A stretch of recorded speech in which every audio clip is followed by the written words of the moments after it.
Hello avid viewers of Pinoy Digital Lovers from YouTube. Ready na ba kayo sa bagong episode namin? Trust me, this one, hindi nyo dapat palampas. Tama ka dyan, Sean, at mukhang may LQ na magaganap.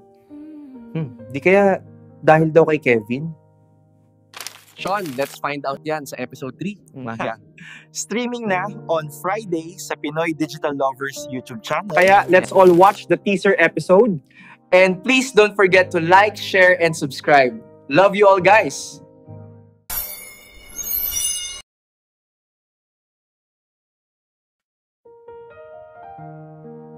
Sean, please makinig ka naman sa akin. Tama na, Kevin.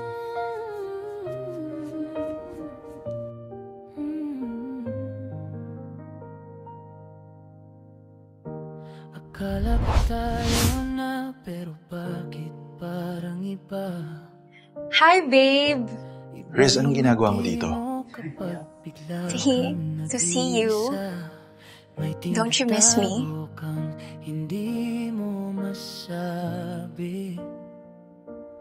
Nanghula na lang ako sa mga ngiti. Riz, we already broke up and naka-move on na ako. Riz, please. Tama na mahal ko si Sean at hindi na magbabago yun. Alright, I understand. But you know me, hindi ako basta-basta pumapayag.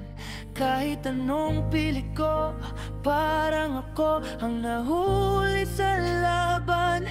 Mahal mo pa ba siya? Kasi kung ako talaga, bakit parang hindi ako ang pinipili mo? Kevin, nakala ko mahal mo ako. Mahal mo Pero pa ba nagkamali siya? ako. You make me believe na ako lang mahal mo. Para di na ako maasa, ako pa rin ang gusto mo. Huwag mo na akong hawakan kung sa puso mo. Siya pa rin ang nilalaban. Mahal mo pa ba siya?